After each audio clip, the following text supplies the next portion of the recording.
महल मना रे लाख बना ले, महल मना रे लाख बना ले, दिल न बसा तो क्या, इश्क दा बंदिया पढ़ ले बल्ला, इश्क खुदा तेरा।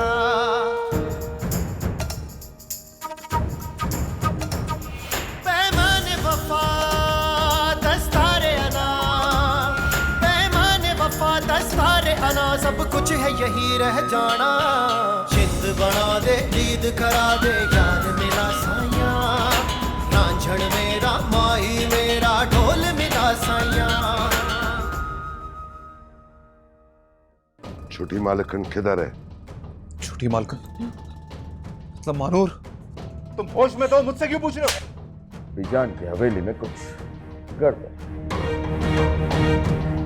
अब भी मुझे यकीन है कि ये काम सिर्फ मानूर की माँ का है, और किसी में जुर्रत नहीं हो सकती कि वो मुझे चैलेंज कर सके। यहाँ किसको ढूंढने आए हो? यहाँ मेरे अलावा और कोई नहीं रहता है। लेकिन अगर कोई इस घर से निकल आया ना तो मैं तुम्हें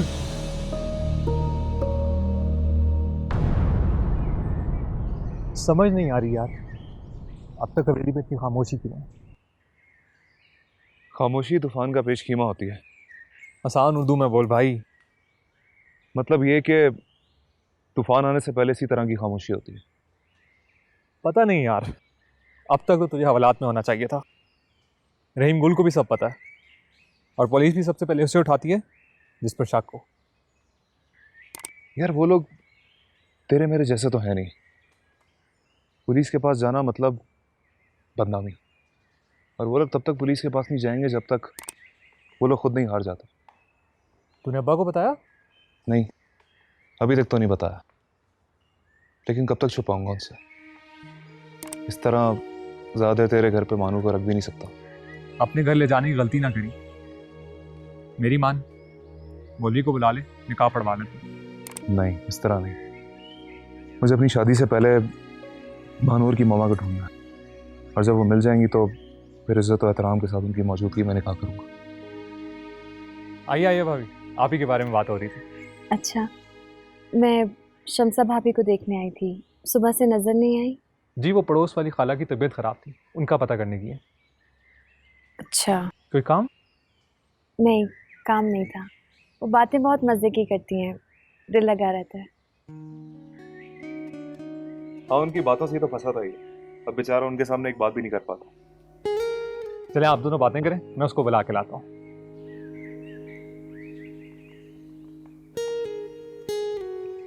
क्या हुआ? उदास लग रही है। कुछ नहीं, दादू के बारे में सोच रही थी, पता नहीं कैसे होंगे। और कुछ नहीं।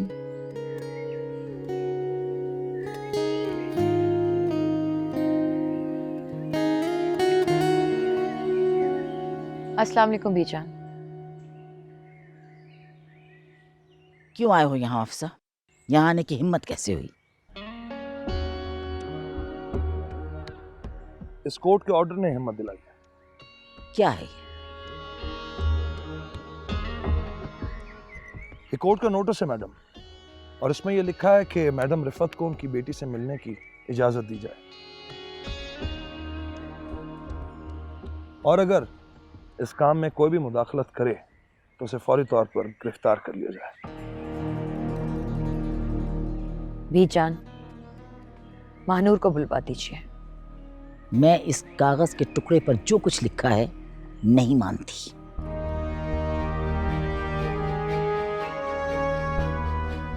मैडम, ये महज कागज का टुकड़ा नहीं है, ये मौजूद अदालत का हुक्म है।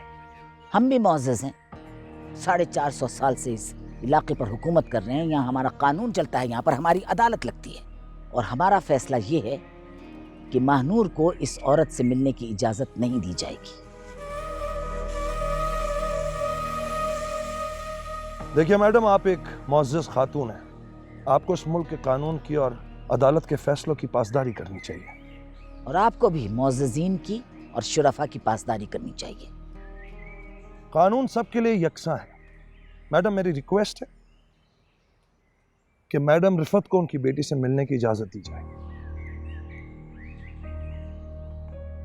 मैं आपकी दरखास्त कबूल नहीं कर सकती, और वैसे भी महानूर यहां मौजूद नहीं है।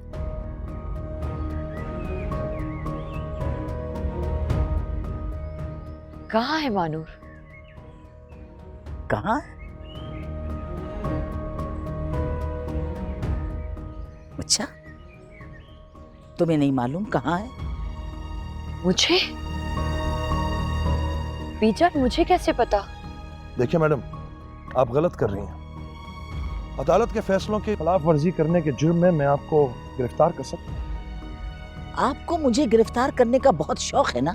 कीजिए गिरफ्तार, कीजिए कीजिए गिरफ्तार मुझे। बीजान प्लीज, देखिए आप ऐसा मत कीजिए।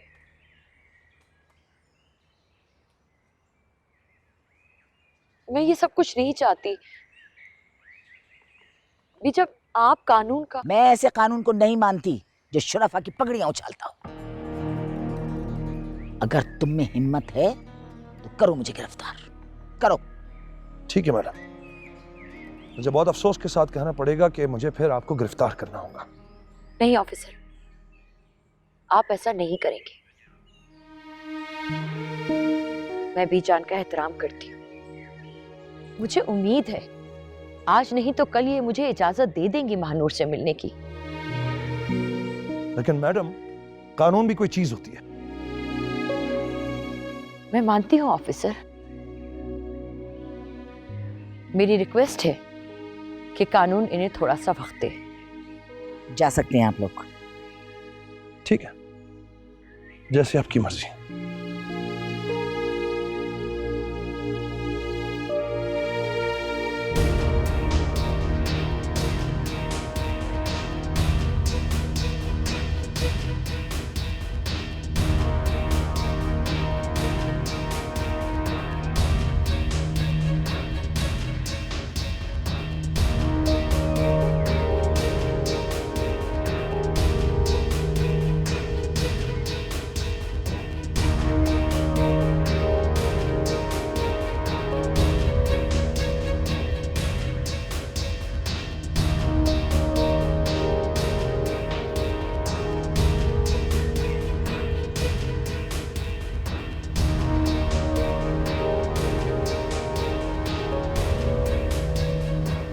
रहीम गुल, जी जी मालिकन। अगर महानूर इसके पास है तो फिर ये कोर्ट ऑर्डर्स क्यों लेकर आई है? मालिकन, मैंने तो पहले भी आपसे अर्ज किया था कि शफकत बेगम के पास मानूर बीबी नहीं है, उनको कुछ नहीं पता। हो सकता है ये भी इसकी एक चाल। लेकिन अगर महानूर इसके पास नहीं है तो फिर कहाँ है?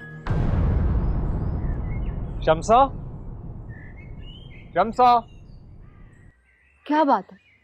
क्यों शोर मचा रहे हो? शोर मचा रहा हूं मैं? अब मेरी बातें तुम्हें शोर लगती हैं? कभी अपने अब्बा को बोलते हुए नहीं देखा?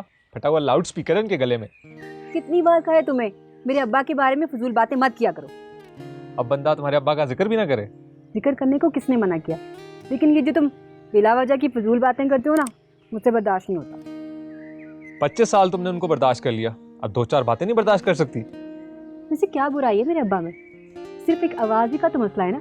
वैसे ना पूरा मोहल्ला उनकी शराफत के गुण गाता है और उनकी सलाह के बगैर कोई काम नहीं होता। हाँ, सलाह तो करनी पड़ती है ना, कि बाद में आखिर में गंद ना डाल दें। अरे तुम्हें तो खुदा वास्ते का बैर है मेरे अब्बा के साथ। एक तो तुम्हें अपनी नाज़ों से पली हुई बेटी दे दी, फिर भी कदर नहीं। वैसे ये उन्होंने अच्छा काम किया है, शायद इसी वजह से उनकी बख्शिश हो जाए। बच्चू, तुम अपनी बख्शिश की फिक्र करो, और ये जो तुमने बिला वजह का पंगा लिया हुआ है ना, इससे जान छुड़ाओ अपनी। पंगा? कैसा पंगा? हफ्ते भर से लड़की घर में बिठाई हुई है और तुम कह रहे कौन सा पंगा? 2-3 दिन का कहा था अदिल भाई ने, पूरा हफ्ता हो गया, जाने का नाम ही नहीं है। आस्ता बोलो, तेरे गले में तो अब्बा का लाउड स्पीकर है। सुन ले तो सुन ले, मैं किसी से नहीं डरती। पूरे हफ्ते से शहजादी साहबा की खिदमतें कर करके मेरी तो कमर थक गई है, और जाने का नाम ही नहीं। अल्लाह की बंदी, चुप कर जा, चुप कर जा। पता है वो कौन है? शहजादी है वो, हवेली में रहती है। क्या कहा? हवेली में रहती है? क्या लगती है मालकिन की? पोती है उनकी। मालकिन की पोती है? तुझे पता है तूने क्या किया? उन लोगों को पता चल गया ना तो हमारे पूरे खानदान को जिंदा दफन कर देंगे। तुम्हें अक्ल नाम की कोई चीज है कि नहीं? मेरी बात सुनो, अब तुम्हें ऐसे नहीं रखना। अदील भाई से कहो कि इसको लेकर जाए। अच्छा अच्छा, बोल दूंगा, ले जाएगा इसको। बस कर अब। महल मनारे आँख बना ले। कहीं उसने अदील को बोल ना दिया हो। ये तो तेरे गले में भी फटा हुआ स्पीकर है, अपने अब्बा की तरह। अब्बा पे की है तू।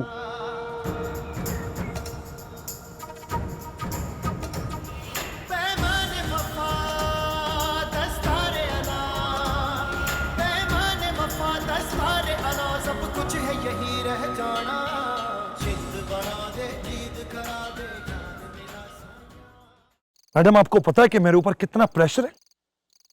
मैं फिर भी आपके साथ खड़ा हूं। मेरे समझ में यह नहीं आता कि आप उनके अगेंस्ट ना तो कोई स्टेप ले रही है ना मुझे लेने दे रही है। ठीक कह रहा है भाभी ये। अगर आप इसी तरह उन लोगों को प्रोटेक्ट करती रही तो फिर अपनी बेटी को भूल जाएगी। आरिफ भाई, मुझे पूरा यकीन है कि बीजान को अपनी गलती का एहसास हो जाएगा।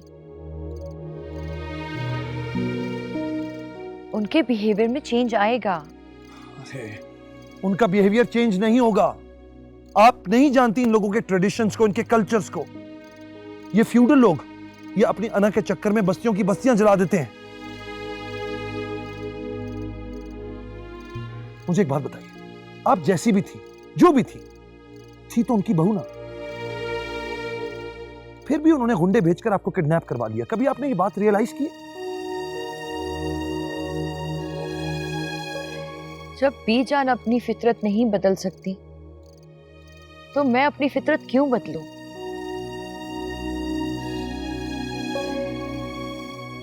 वो जो भी हैं, जैसी भी हैं, है तो हाशिम की मां ना।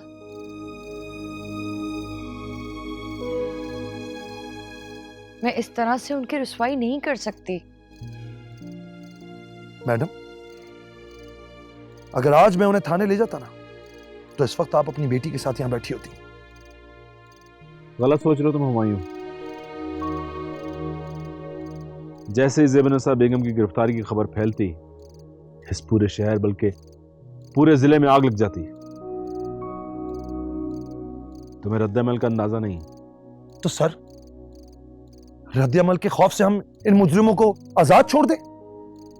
होने दें क्राइम्स हम पूरे मुल्क पे? नहीं सर, एक ना एक दिन मैडम ने सलाखों के पीछे जरूर जाना है। देखिए हुमायूं साहब, मुझे सिर्फ अपनी बेटी चाहिए, जिसे लेके मैं अपनी बेटी के साथ एक सुकून की जिंदगी गुजारना चाहती हूँ। बीजान ने क्या क्या जुर्म किए उसमें मेरा कोई इंटरेस्ट नहीं है। रियली? तब ठीक है, आप इंतजार कीजिए उनके बिहेवियर के चेंज होने का। शायद उनको आपके ऊपर रहम आ जाए। मेरी जरूरत तो आप लोगों को रही नहीं है। मैं चलता हूं, थैंक यू। हुमायूं, भाभी ये ठीक नहीं हुआ। हुमायूं को नाराज करके अच्छा नहीं किया। देखें, वो आउट ऑफ द वे जाके हमारी सपोर्ट कर रहा था। आरिफ भाई, अभी भी हमारे पास 15 दिन है ना। मुझे पूरा यकीन है अगली पेशी तक बीजान अपने फैसले पे नजरसानी करेंगी। अगर ऐसा नहीं हुआ तो आप जो कहेंगे मैं वही करूंगी। ठीक है, 15 दिन। Let's see. Thank you.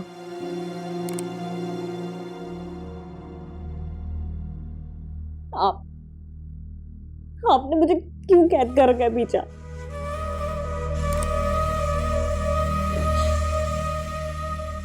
आखिर मेरा कसूर क्या है?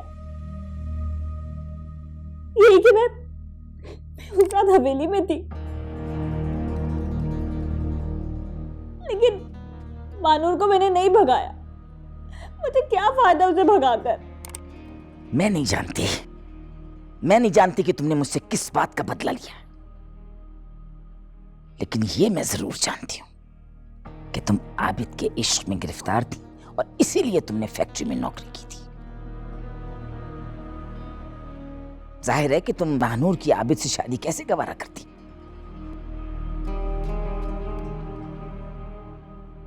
अब गलत सोच रही है बीजा।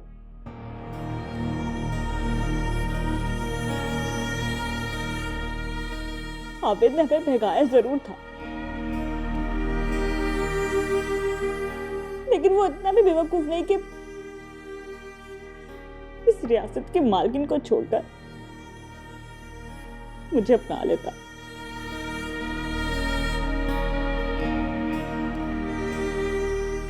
और ना ही मुझे कोई कुछ फहमी थी। मुझे यकीन था कि महानूर के अगवा में उसकी मां का हाथ है, और यहां कोई हवेली में नमक हराम उससे मिल गया है। मगर महानूर किसी और के साथ गई है। मैंने उसकी मां के घर भी तलाशी ली है, वो वहां भी नहीं। और फिर उसकी मां कोर्ट ऑर्डर लेकर महानूर से मिलने हवेली में आती है।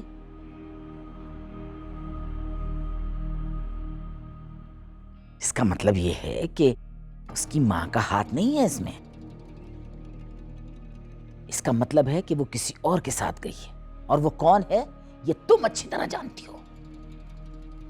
मैं नहीं जानती बीचा, कुछ नहीं जानती मैं। मत झूठ बोलो, तुम सब जानती हो। और उस दिन तुम महानूर के फरार में हवेली में रुकी थी ना। बोलो, ये तो तय बात है कि महानूर बगैर किसी मदद के नहीं जा सकती। और मुझे यकीन है मुनस्सा कि वो नमक हराम तुम हो। नहीं बीचा, मैंने कोई नमक हरामी नहीं की। महानूर की जिसने भी मदद की है, आप उसे ढूंढे, लेकिन मैंने कुछ नहीं किया बीजान। मुझे यहाँ कैद करके आपको कुछ नहीं मिलेगा। मुझे यहाँ से जाने दे। आपके आगे हाथ जोड़ती हूँ बीजान, मेरा कोई कसूर नहीं है। जाने दे मुझे यहाँ से।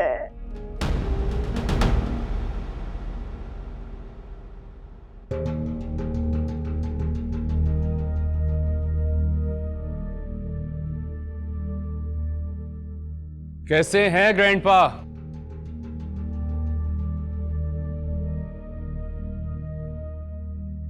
अरे मानूर का कमरा क्यों बंद है?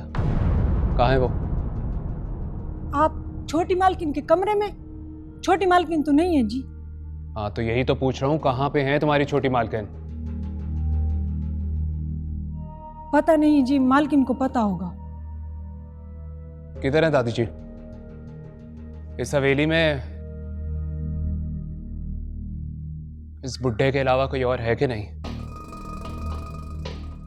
मालकिन तो मेहमान खाने में है जी। मैं बताती हूँ आपका, आप बैठें।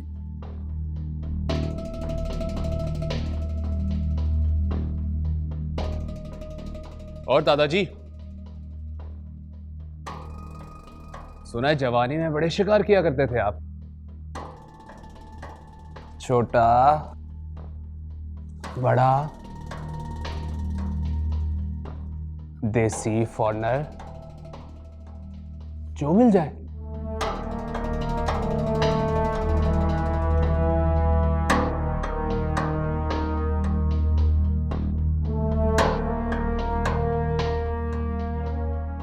गुस्सा आ रहा है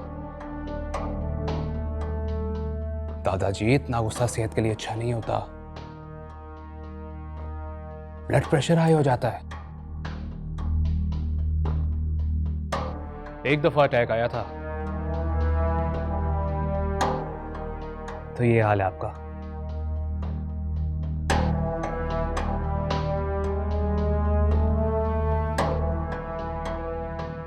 दोबारा आया ना।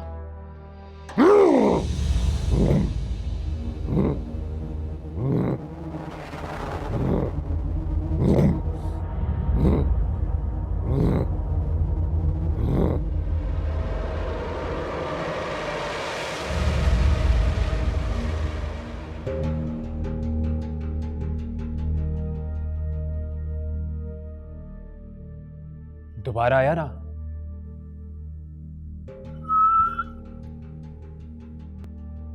तो सीधा ऊपर। तुम रो, चिल्लाओ या दीवारों से सर टकराओ या यहीं मर जाओ, तुम इस कैद से नहीं निकल सकती जब तक कि महानूर वापस ना आ जाए। बड़ी मालकिन, आबिद साहब आए हैं। कहाँ है? बड़े सरकार के पास। बिठाओ, आती हूँ। जी बड़ी मालकिन। देखो, मुझे मजबूर मत करो कि मैं तुम्हारी जुबान खुलवाने के लिए वो तरीके इस्तेमाल करूं जो मैं अपने दुश्मनों के साथ करती हूं। और जो तरीके मैं इख्तियार करती हूं ना, उससे बड़े बड़े सूरमा एक ही दिन में अपनी सारी खताएं कबूल के रख देते।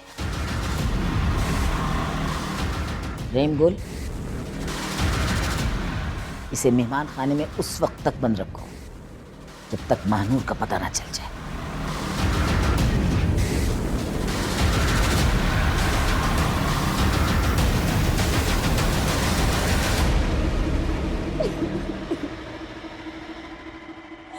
कुछ नहीं किया मैंने, नहीं पता मुझे महानूर कहाँ है। आ रही हैं मालकिन।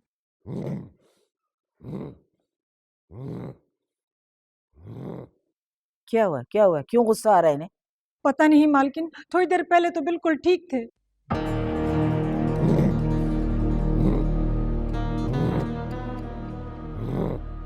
लेके जाओ कमरे में।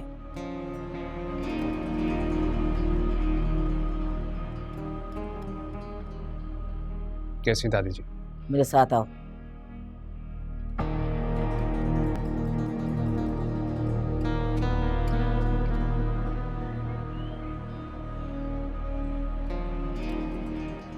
तुम यहाँ पर क्या कर रहे हो? आज फैक्ट्री जाने का मूड नहीं था।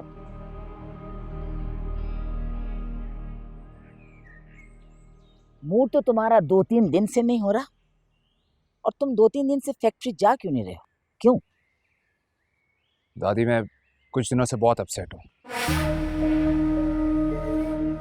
क्या मैं आपसे पूछ सकता हूँ कि आपने अचानक निकाह क्यों कैंसिल किया?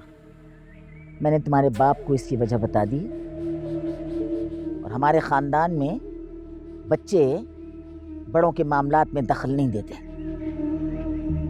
वो दौर बदल चुका है दादी।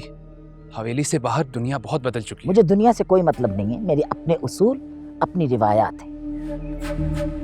आपने बाबा को पूरी बात नहीं बताई थी। मैं इस वजह से खुद आया हूँ आपके पास। मुन्नज़्ज़ा ने आपके कान तो नहीं भरे? मैं कानों की कच्ची नहीं हूँ आबिद खान। मैं जज्बात में आकर नहीं, बल्कि अपने खानदान की ज़रूरियात और मफादात को सामने रखकर फैसला करती हूँ। ऐसा ना होता तो मैं महानूर से तुम्हारा रिश्ता नहीं करती। तो फिर यकीनन मुन्नज़्ज़ा ने महानूर के कान भरे होंगे। लेकिन महानूर है कहाँ पे? उसका रूम क्यों लॉक है? क्या तुम उसे कमरे की तरफ गए थे? पहली दफा तो नहीं गया। महानूर को मैंने चंद दिनों के लिए उसकी खाला के घर भेजा है। खाला? कौन सी खाला? हर बात बताने की जरूरत नहीं होती है। मैंने तुम्हारे बाप को बता दिया था कि कुछ कानूनी मसाइल हैं, उसके बाद ही निकाह की नई तारीख मुकर्रर होगी। तुम फैक्ट्री पर तवज्जो दो।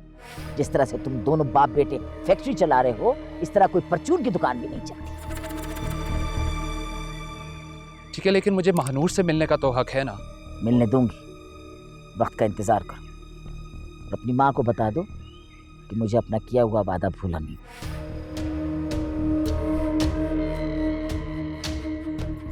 तुम्हारी शादी महानूर से होगी। थैंक यू दादी, थैंक यू सो मच।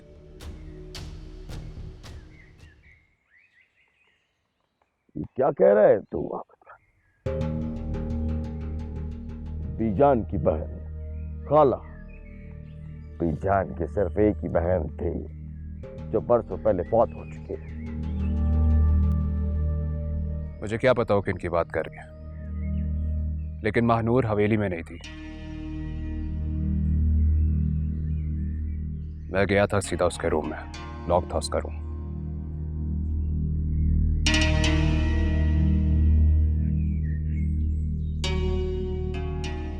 काफी दिनों से हवेली से कुछ अच्छी खबरें नहीं आ रही। मैंने तो सुना है कि मानूर की माँ एक दफा फिर हवेली आई है पुलिस के साथ।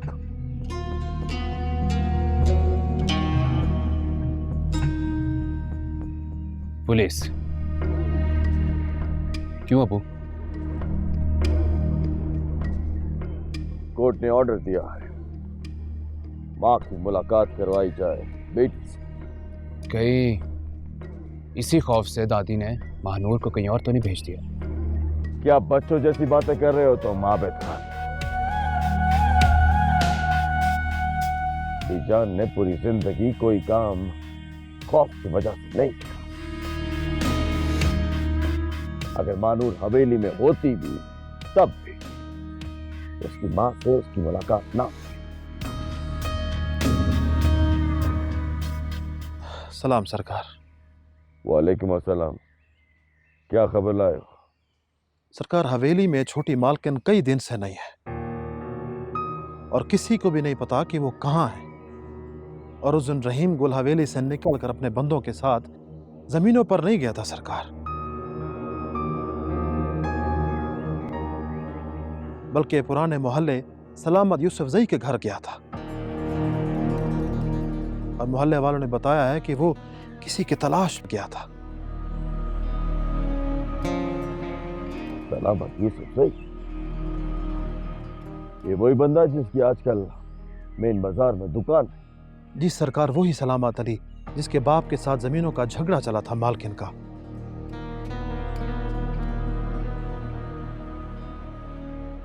उसकी मोहल्ले में छोटी सी दुकान भी है और उसका अदील नामी बेटा भी है जो छोटी मोटी नौकरी करता है। अच्छा,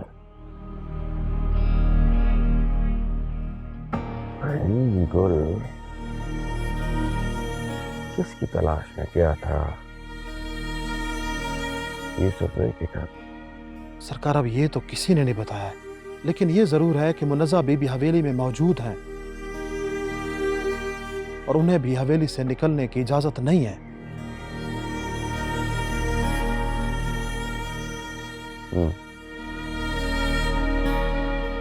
शाबाश,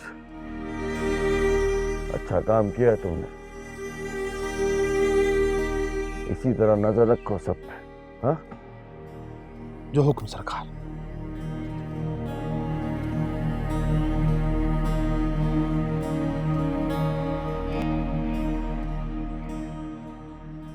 मैं कल ही जाकर बीजान से बात करूंगी। ये कोई तरीका नहीं कि रोज एक नया ड्रामा खड़ा हो जाता है।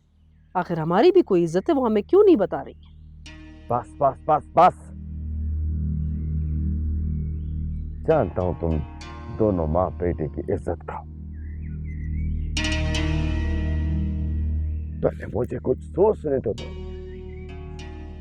बीजान के जहन में कौन सा गेम चल रहा है?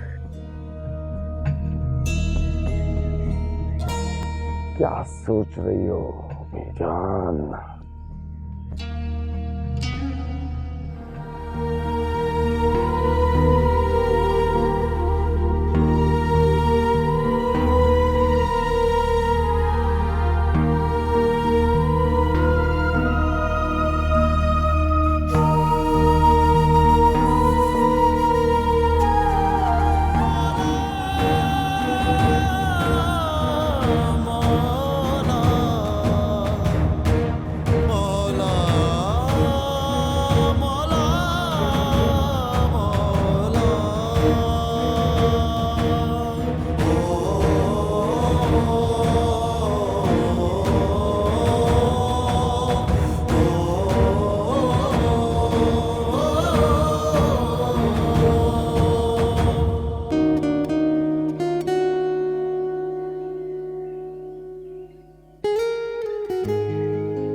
गुल बाबा, ये बंदा आपसे मिलने के लिए आया है।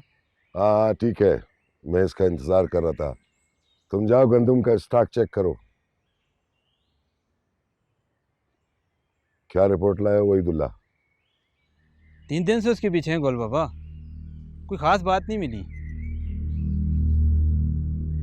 घर से निकलता है, दोस्त के घर चला जाता है, 2 ही ठिकाने हैं उसके। क्या नाम है उसके दोस्त का? दिलावर नाम है उसका, पास ही वर्कशॉप में मैकेनिक का काम करता है। अदील के घर में आने जाने वालों को चेक किया? सिर्फ महल्ले के लोगों को ही आते जाते देखा है उसके घर। क्या नाम बताया था तुमने उसके दोस्त का? दिलावर। और कौन कौन है उसके घर में? सिर्फ उसकी बीवी को आते जाते देखा है। इसका मतलब है दिलावर शादीशुदा है। कभी अदील के साथ कोई औरत या लड़की तो नजर नहीं आई तुमको? नहीं गोल चाचा। ये दिलावर का घर कहाँ है? सब्जी मंडी के पीछे सरकारी अस्पताल की गली में रहता है। उसकी निगरानी करते रहो, कोई खास बात पता चले तो फौरन मुझे इत्तला दो। ठीक है गोल बाबा।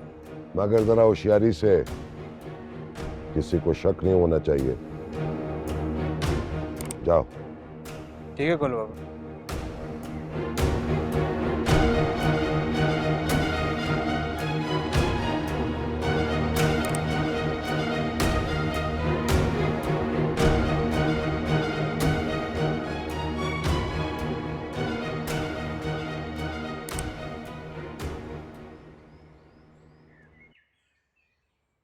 तुमने जितने पैसे मांगे मैंने बगैर बहस किए हुए तुमको वो दे दिए। कभी हिसाब मांगा कि तुमने किसको कितने पैसे दिए? क्योंकि मैं चाहती थी कि अदालत मेरे खिलाफ कोई उल्टा सीधा फैसला ना नाफिज करे, मगर ऐसा नहीं हुआ। वो औरत दंदनाती हुई हवेली में आ गई और वो एएसपी जो है वो मुझे धमकियां देता रहा गिरफ्तारी की। मैडम, जिस केस का फैसला हफ्ता 10 दिन में हो जाता है, मैंने उसे कई महीनों डिले किया है। और ये तो सिर्फ माँ बेटी की मुलाकात का ऑर्डर पास हुआ है। अगर रिफत की मानूर बीबी से मुलाकात हो भी जाए तो इसमें कौन सी क़यामत आ जाएगी? आपको एक बात पता है, अगर महानूर को एक दफा उसकी माँ से मिलवा दिया तो मुश्किल हो जाएगा उसको अपने पास रखना। वो छोड़कर चली जाएगी मुझको। अगली पेशी में मानूर को खुद अदालत में पेश होना, तब क्या करेंगी? क्या मतलब? क्यों पेश होना है? जब तक मानूर बयान रिकॉर्ड नहीं करवाएगी तब तक केस का फैसला कैसे होगा? तो जरूरत क्या है फैसला करने की? चलने दो केस। इस तरह के केसेस तो सालों चलते हैं। वो जमाना नहीं रहा मैडम, अब अदालतों को टाइम लिमिट का पाबंद बना दिया गया है। केसेस ज्यादा अरसे तक नहीं चलाए जा सकते। नहीं ना, मैं महानूर को अदालत में नहीं भेज सकती। अदालत महानूर पर मुकदमा दायर कर देगी पेशी पर ना आने का, और उस वक्त ज्यादा प्रॉब्लम हो जाएगी। मैंने आपको एक कानूनी रास्ता बताया था कि मानूर की शादी करवा दें या उसका निकाह करवा दें, मगर आपने अब तक वो भी नहीं किया। मैंने तुम्हें बताया ना कि मेरी कुछ मजबूरियां हैं, निकाह होने में वक्त लगेगा। तुम इतने एक्सपर्ट हो तो क्या तुम 10 कानूनी नुकात का सहारा लेकर इस केस को डिले नहीं करवा सकते? मैं वादा नहीं करता, पर मैं कोशिश करूंगा। मानूर की बीमारी का सर्टिफिकेट पेश कर दूंगा अदालत में, मगर आप कोई फैमिली सोल्यूशन निकालें। हम ज्यादा देर केस को डिले नहीं कर सकते। इजाजत चाहता हूँ। खुदा हाफिज। करा एक नंबर का। मुझे नहीं पता कि इस वक्त तुम्हारी अम्मा जानी क्या कर रही होंगी, लेकिन जाहिर सी बात है वो इस वक्त खामोश होकर तो नहीं बैठी होंगी। मुझे दादू की बहुत याद आ रही है। एक दादू ही थे जिनसे मैं दिल की हर बात करती थी। आप जानते हैं, हवेली छोड़ने से पहले मैंने उन्हें सब कुछ बताया कि मैं आपके साथ जा रही हूँ, तो वो दुखी तो ज़रूर हुए थे, लेकिन उन्होंने मुझे आपके साथ जाने की खुशी से इजाज़त दे दी थी। लेकिन आप तो कह रही थी कि वो बोल नहीं सकते। दादू अपनी आंखों से हर बात करते हैं, हर बात का जवाब उनकी आंखों में होता है। वो अपनी आंखों से बोलते हैं, हंसते हैं, गुस्सा करते हैं, जब दुखी होते हैं तो उनकी आंखें भर आती हैं। उन्हें बहुत मिस कर रही हूँ। पता नहीं कैसे होंगे, क्या कर रहे होंगे। अल्लाह ने चाहा तो आप उनसे बहुत जल्द मिलेंगी और उनसे बहुत सारी बातें भी करेंगी। पता नहीं कब होगा ऐसा। अभी तक तो आपने अपने बाबा को मेरे बारे में बताया भी नहीं। अब्बा से बात करने के लिए उनका मूड देखना पड़ेगा, क्योंकि जिस दिन गुल बाबा ने हमला किया था उस दिन से बहुत नाराज हैं, और होना भी चाहिए, क्योंकि वो जानते हैं कि गुल बाबा इस तरह कभी घर में दाखिल नहीं हो सकते। इसके पीछे जरूर कोई वजह है, और वो गुल बाबा को बहुत अच्छी तरह जानते हैं।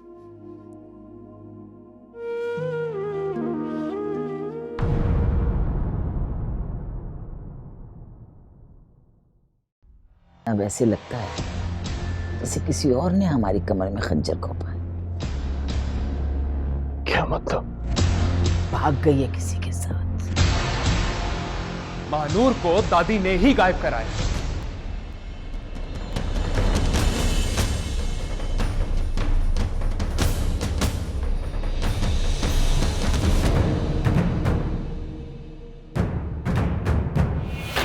महल मनारे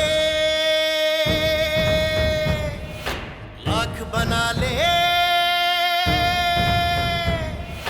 महल मनारे लाख बना ले, दिल न बसा तो क्या। इश्क दा बंदिया पढ़ ले बल्ला, इश्क खुदा तेरा।